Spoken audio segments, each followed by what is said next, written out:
Bismillahirrahmanirrahim. Assalamualaikum warahmatullahi wabarakatuh. Alhamdulillahi rabbil alamin. Wa bihi nasta'inu ala umuri dunya waddin. Wa sallallahu ala nabiyyina wa sayyidina Muhammadin wa ala alihi wa sahbihi ajma'in. Amma ba'd. Kita panjatkan puja dan puji syukur kehadirat Allah Subhanahu wa taala. Pada kesempatan malam yang berbahagia kali ini, kita masih kembali diberi kekuatan, kesehatan, hidayah serta taufik dari Allah Jalla wa Ala, sehingga kita bisa menghadiri pengajian rutin Asmaul Husna di Masjid Manarul Ilmi di Komplek Pondok Pesantren Tunas Ilmu di Desa Kedung Wuluh Purbalingga ini. Kita berharap semoga Allah Subhanahu wa taala berkenan untuk melimpahkan kepada kita semuanya ilmu yang bermanfaat, sehingga bisa kita amalkan sebagai bekal untuk menghadap kepada Allah Jalla wa Ala. Allahumma amin. Salawat dan salam semoga senantiasa tercurahkan kepada junjungan kita Nabi Agung Muhammad sallallahu alaihi wasallam, kepada keluarganya, sahabatnya, dan umatnya yang setia mengikuti tuntunannya hingga akhir nanti. Para hadirin dan hadirat sekalian yang kami hormati, dan juga segenap pendengar serta pemirsa yang mudah-mudahan senantiasa dirahmati oleh Allah Azza wa Jalla. Pada pertemuan yang lalu, kita telah mengkaji tentang mengapa Allah Subhanahu wa taala menciptakan para makhluknya, atau hikmah di balik penciptaan Allah terhadap makhluk-makhluknya. Saat itu kita bawakan berapa hikmah? 2. Apa yang pertama? Sebagai sarana untuk mengenal Allah. Yang kedua, agar beribadah kepada Allah. Pada kesempatan kali ini dan pertemuan yang akan datang insyaallah, kita akan mengkaji tentang buah manis mengimani nama Allah Al-Khaliq. Buah manis mengimani nama Allah Al-Khaliq. Di hadapan kita ada 7 poin. Malam ini kita insyaallah akan membahas 3 poin. Yang pertama sampai yang ketiga insyaallah. Silakan yang punya kitab bisa dibuka di halaman 26. Iqra. بسم الله الرحمن الرحيم. قال المؤلف الشيخ عبد العزيز بن ناصر الجليل حفظه الله تعالى: من آثار الإيمان بهذين الاسمين الكريمين: أولا الإيمان باسمه سبحانه الخالق يستلزم الإيمان بوحدانيته سبحانه وألوهيته وإفراده وحده بالعبادة، وهذا ما احتج به الله عز وجل على المشركين الذين يقرون بأنه الخالق الرازق وحده ثم هم يعبدون غيره ممن لا يخلق ولا يرزق ولا يحيي ولا يميت. Penulis kitab ini mengatakan min atharil imani bihadainil ismainil karimain. Di antara efek positif dari kita mengimani 2 nama ini. Kok 2 nama? Al-Khaliq dengan apa? Al-Khalaq. Di antara efek positif buah manis kita mengimani nama Allah ini, yaitu Al-Khaliq dan Al-Khalaq. Awalan, yang pertama, saya ringkas, yang pertama adalah beribadah hanya kepada Allah. Apa yang pertama? Beribadah hanya kepada Allah. bagaimana kok keimanan kita bahwa Allah sebagai Sang Pencipta itu mendorong kita untuk beribadah hanya kepada Allah saja. Mari kita baca apa yang disampaikan oleh penulis. Al-imanu bismihi subhanahu al-khaliq. Keimanan dengan nama Allah al-khaliq yastalzimul imana biwahdaniyatihi subhanahu wa uluhiyatihi wa ifradihi wahdahu bil ibadah. Ketika seorang sudah mengimani bahwa Allah itu Sang Pencipta, maka hal itu mengharuskan dia untuk mengimani juga bahwa Allah satu-satunya yang berhak untuk disembah. Jadi ada keyakinan di dalam hati, kemudian ada aplikasi. Ketika kita meyakini bahwa Allah Sang Khalik, sehingga Sang Khalik inilah yang memang layak untuk disembah. Ketika kita meyakini satu-satunya yang berhak untuk disembah adalah Allah, maka aplikasinya dalam keseharian kita tidak beribadah kecuali hanya kepada Allah.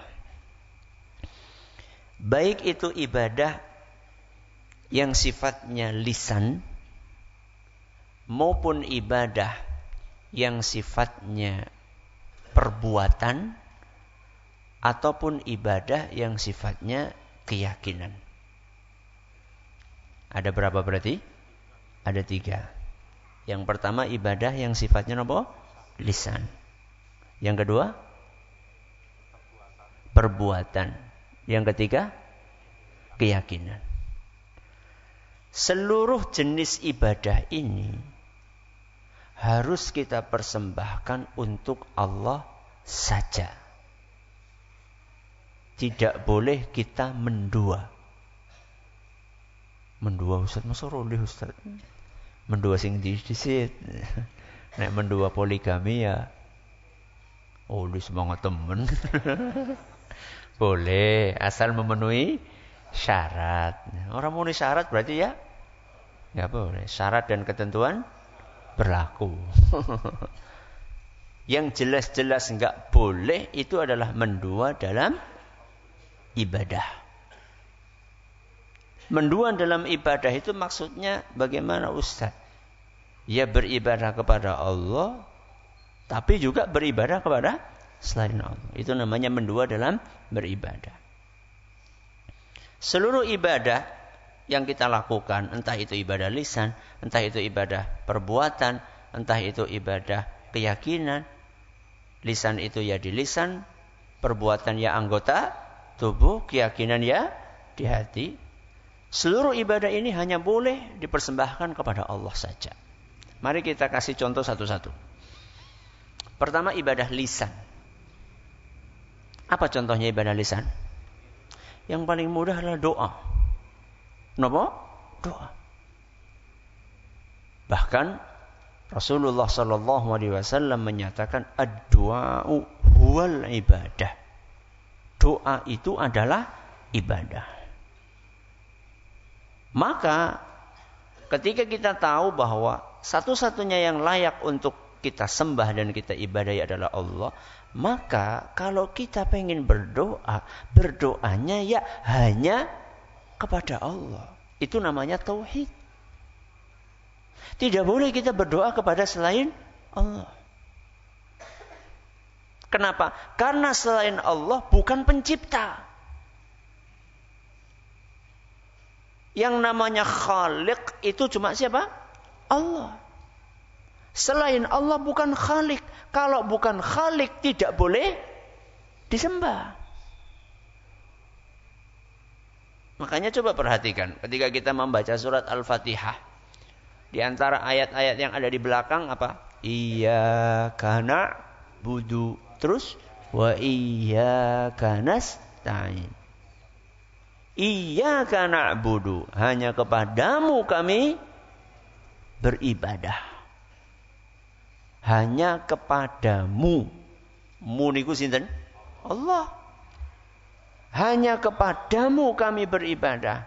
Wa iyyaka nasta'in, dan hanya kepadamu kami meminta pertolongan, doa.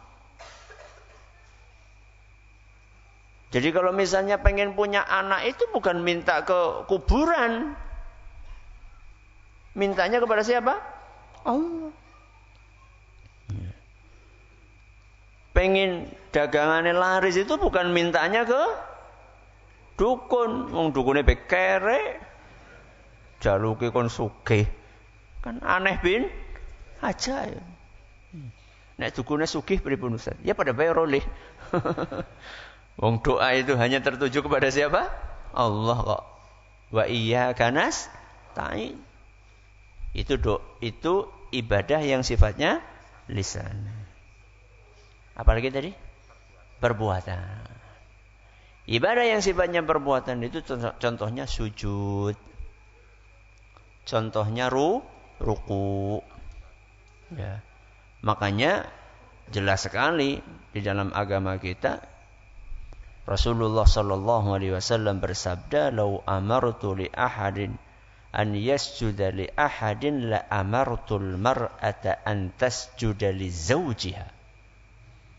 Seandainya sujud kepada selain Allah itu diperbolehkan, seandainya sujud kepada selain Allah diperbolehkan, berarti boleh atau tidak?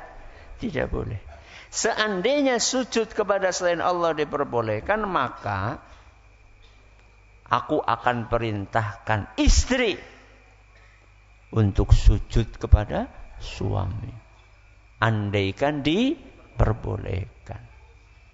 Dan tidak boleh.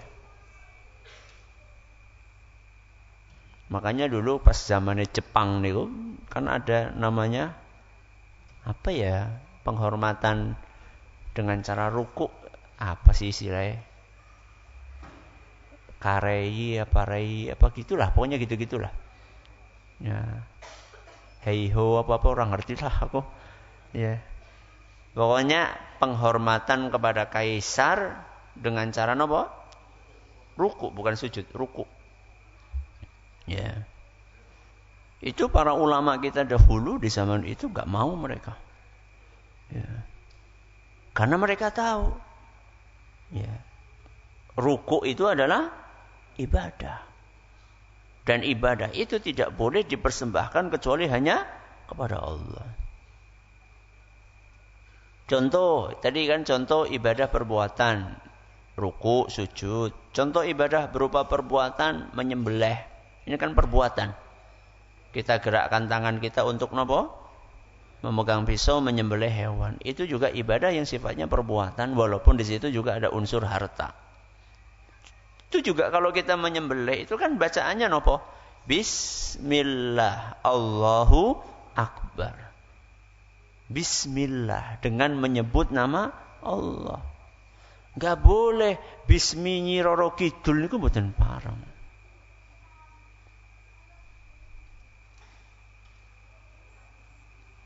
Loh Ustaz, mereka yang di pinggir pantai selatan itu kan mereka juga bacanya Bismillah Ustaz. Bukan Bismi Nyi Roro Kidul Ustaz. Tapi kan niatnya, loh, apa jenengan ngerti niate? Indikator. Jadi nopo? Indikator. Indikator waktu, indikator tempat, indikator ritual. Indikator apa? Waktu, indikator tempat, indikator ritual. Yang pertama indikator waktu. Kenapa nyembelih kudu tanggal 1 Sura? Pastikan ada apa? Ada keyakinan. Kenapa ora tanggal loro? Kenapa orang pas lagi badak? Ya. Indikator apa? Waktu. Yang kedua apa tadi? Tempat. Kenapa milihnya di sana? Ya. Kenapa harus di laut sana? Kenapa tidak di laut utara mana? Ya. Enggak tahu saya. Oh, ada ya, Pekalongan, ya, Pantura ya. Pasti kan ya karena ada keyakinannya di sana. Berarti kan ada indikator kuat. Terus yang kedua, indikator apa tadi? Ritual. Apa ujuk-ujuk langsung melakukan atau ada ritual sebelumnya? Ada ritualnya. Baca ini, baca itu, mantra ini, mantra itu.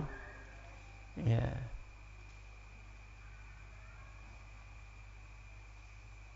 Kemudian yang keempat ada indikator pasca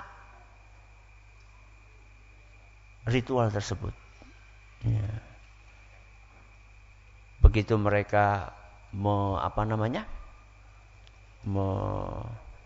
melarungkan itu artinya menghanyutkan, ya, dengan sampan. Setelah mereka menghanyutkan, kok kemudian beberapa saat kemudian sampannya itu kembali utuh dengan kepala sapinya, apa yang diucapkan? Apa yang diucapkan? Ditolak. Wong sapanya kembali sama kepalanya berarti ditolak. Yang nolak siapa? Nah kan? Yang nolak Roro Kidul. Paskanya kita kan nggak tahu. Kalau ternyata nggak balik. Kemudian besok hasil lautnya semakin melimpah. Apa komentarnya? Sesembahan kita diterima, sesaji kita diterima. Alhamdulillah mani. Ini karena karena bantuan kemurah hatian dari Nyi Roro Kidul, hasil laut kita semakin banyak. Itu indikator. Kuat indikatornya. Walaupun dia mungkin ketika nyembelih bacanya apa? Bismillah. Ini ibadah yang sifatnya perbuatan. Terus apa tadi? Ibadah yang sifatnya keyakinan. Ibadah yang sifatnya keyakinan itu dalam hati. Misal, kita harus meyakini dalam hati bahwa satu-satunya yang mengetahui hal gaib adalah siapa? Allah. Qul la ya'lamul ghaiba illallah.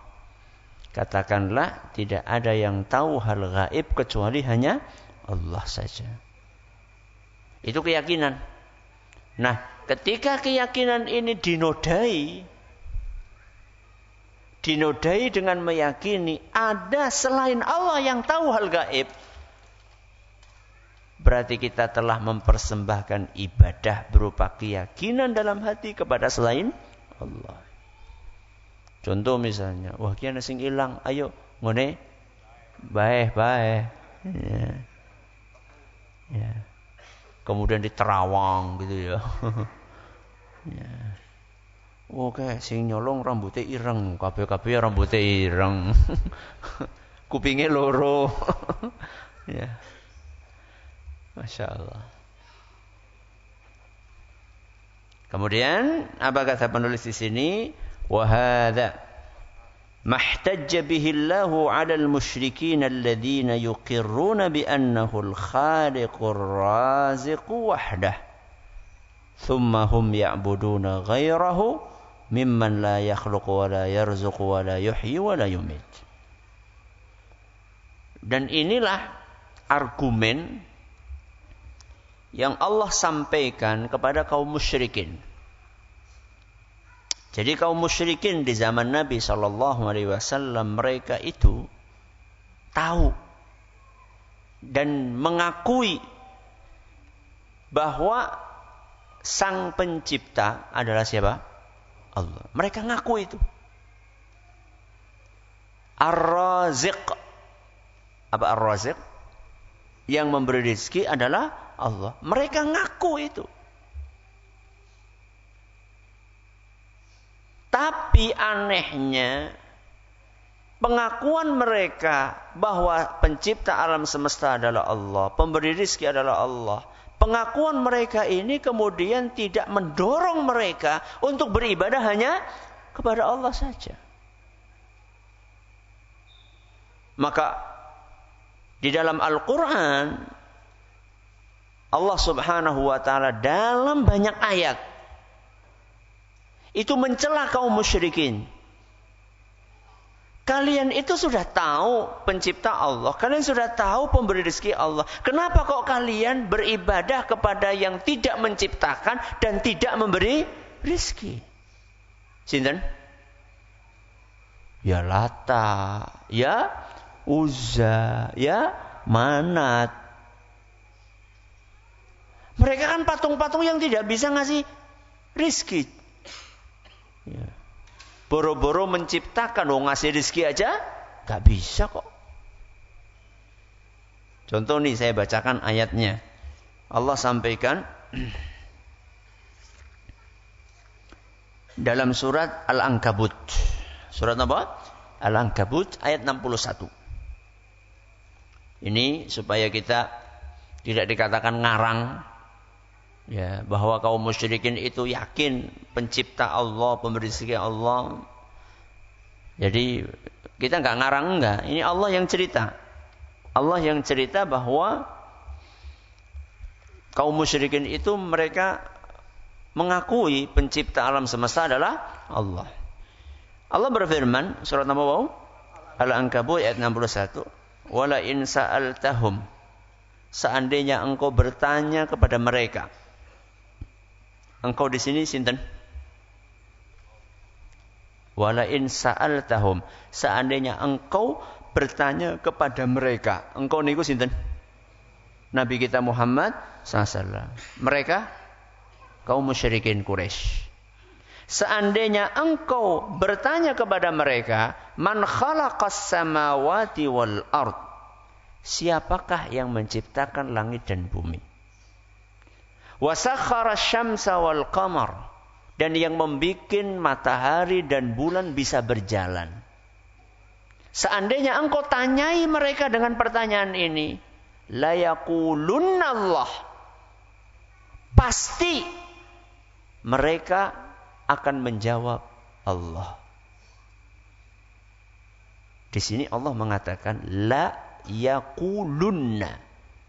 Kalau yang paham bahasa Arab, di sini ada dua penegasan. Penegasan yang pertama adalah la. Di sini namanya lamu taukid. Yang kedua nun. Di belakang nun tasydid. Ini kalau kita terjemahkan, pasti sungguh mereka akan menjawab. Itu kalau kita terjemahkan seperti itu. Jadi terjemahnya bukan mereka akan menjawab, bukan.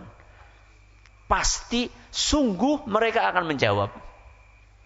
Artinya mereka itu betul-betul tahu bahwa pencipta alam semesta ini Allah. Mereka betul-betul tahu bahwa yang memberi rezeki ini Allah. Terus errornya di mana mereka? Errornya tang pundi? Lah mau kan sudah saya sampaikan. Apa errornya? Errornya mereka itu adalah tidak mau beribadah hanya kepada Allah. Mereka maunya ibadah niku dibagi-bagi. Ya. Makanya ketika Rasulullah SAW mengajak mereka untuk bersyahadat, mengucapkan kalimat apa? La ilaha illallah. Mau enggak mereka? Enggak mau.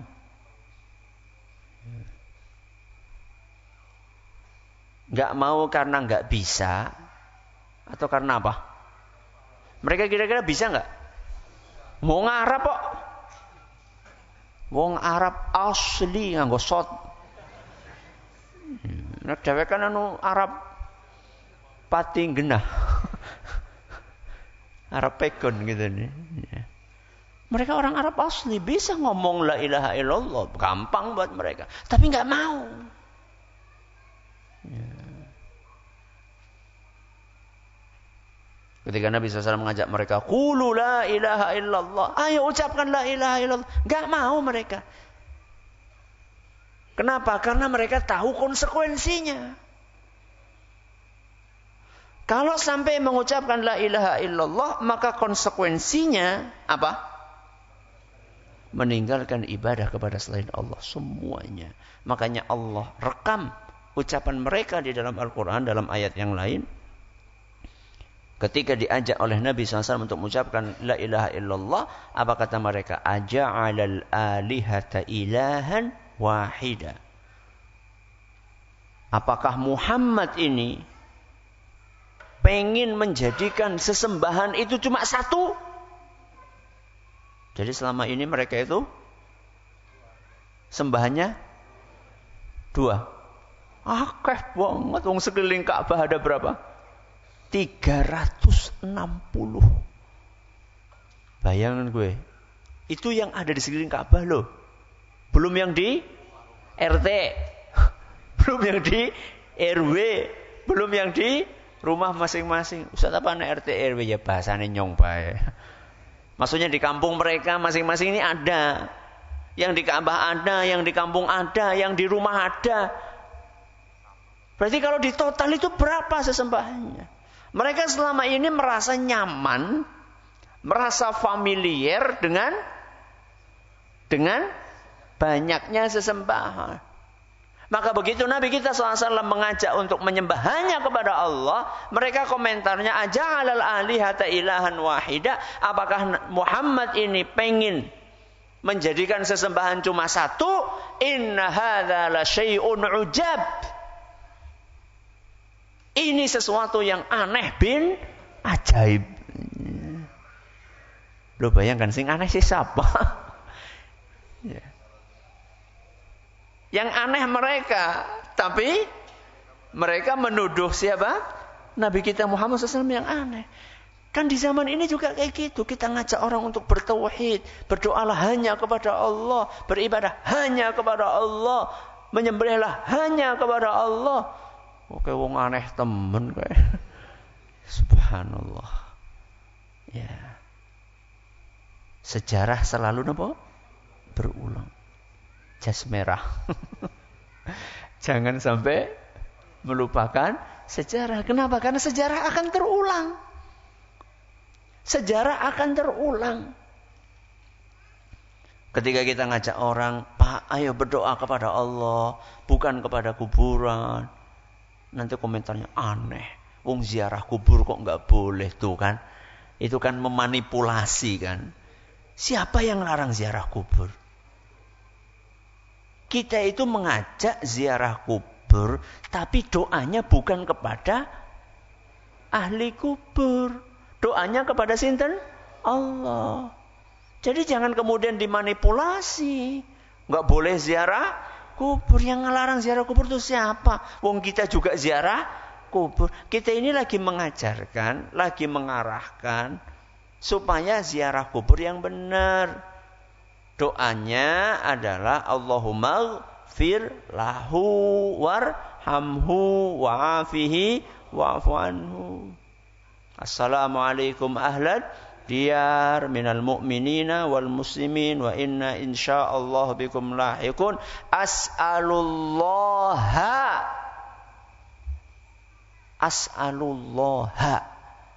Aku minta kepada Allah. Kuwi sing bener. Lana walakum. Aku minta kepada Allah untuk kami dan untuk kalian. Kami sinten? Sing isih urip. Kalian sing wis kok kalian. Maksudnya kalian nganan kuburan maksudnya. Ya. Kita minta, saya minta untukku dan untuk kalian wahai ahli kubur al-afiyah, keselamatan. Mintanya itu kepada Allah, bukan kepada ahli kubur. Bang manusia ra kubur kok, Mbah. Jaluk nomor Mbah. Astagfirullah. Wis syirik, jaluk nomor maning. Berarti nek syirik terus njaluk udu nomor parang nggih mboten parang sami mawon. Ya, kembalikan tadi iya kana budu wa iya kanastain. Ya. Jadi Allah Subhanahu wa taala sering sekali dalam Al-Qur'an memberikan argumen kepada kaum musyrikin. Kalian itu sudah yakin Allah pencipta, kalian sudah yakin Allah pemberi rizki, kalian sudah yakin Allah pengatur alam semesta. Tadi kan sakhara syamsa wal qamar, yang membikin bulan bisa berjalan, yang membikin matahari bisa berjalan. Itu Allah. Kenapa kalian mesti beribadah kepada Allah? Sesembahan kalian itu bisa ngapain? Coba sekarang kita tanya sama yang masih nyajeni keris. Masih napa? Nyajeni keris. Kerisnya bisa apa? Apakah kerisnya itu bisa menyembuhkan orang yang sedang sakit? Apakah kerisnya itu bisa membuat panenan menjadi napa? Banyak. Apakah kerisnya itu bisa membuat dagangannya menjadi laris? Apakah kerisnya itu bisa memberikan anak ketika jenengan lama belum punya anak? Apakah kerisnya itu bisa melindungi jenengan ketika ada tsunami, ketika ada gempa bumi? Yang bisa melindungi kita itu semuanya adalah sinten? Allah. Terus kenapa kita masih percaya dengan keris? Oh, berarti saya nggak boleh nyimpen keris. Yo, tergantung niatnya jenengan. Ya kalau sekedar untuk nopo? Koleksi, sekedar untuk hiasan, tanpa ada keyakinan keris ini ana isine ya bertuah, ya ndak apa-apa kalau sekedar untuk koleksi. Atau sekedar jenengan diwarisi keris kang bae, nggo ngapa ya bingung ya, wis nggo ngarit ya ora apa-apa lah. Ada seorang ustaz cerita sama saya. Ya, diwarisi sama apa? Bae, lho nggo ngapa ya, wis nggo ngarit lah. Ngarit kalau keris kepriwe ya mbuh ora ngerti aku. Itu ceritanya ustaz tersebut ya. Ya, jadi kalau sekedar nyimpen keris untuk koleksi atau untuk apa, nggo nyobras wudun apa nggo ngapa, itu enggak apa-apa, boleh-boleh saja. Ya. Nah, yang enggak boleh kan kalau ada apa? Keyakinan. Atau kalau ternyata jenengan nyimpen keris kemudian khawatirnya nanti ada orang, loh, jadi ustaz duwe keris iku priwe? Ustaz jar oni. Nah, kalau misalnya dikhawatirkan akan menimbulkan kesalahpahaman, ya wis. Ya, sebaiknya enggak usah. Karena memang kenyataannya, realitanya masyarakat kita itu masih memandang senjata yang bernama apa? Keris itu berbeda dengan senjata yang bernama kudi. Ya, apa maning? Kobet, ya. Golok, pisau itu masyarakat itu masih apa namanya? Asosiasinya itu kalau keris itu sesuatu yang mistis, ya, sakral. Kudu dijamasi, ya, saben apa? Malam enggak tahu saya. Saya enggak punya pengalaman dalam hal itu. Ini adalah buah yang pertama. Ternyata tinggal 3 menit. Jadi tidak mungkin kita lanjutkan. Tadi kita pikir bisa dapat 2, 3. Ternyata yang pertama saja sudah habis waktunya. Mudah-mudahan apa yang kita pelajari bermanfaat buat kita semua. Wallahu ta'ala a'la wa alam. Terima kasih atas perhatiannya. Menurut segala kurangnya kita tutup dengan membaca Subhanakallahumma wa bihamdika asyhadu an la ilaha illa anta astaghfiruka wa atubu ilaik. Assalamualaikum warahmatullahi wabarakatuh.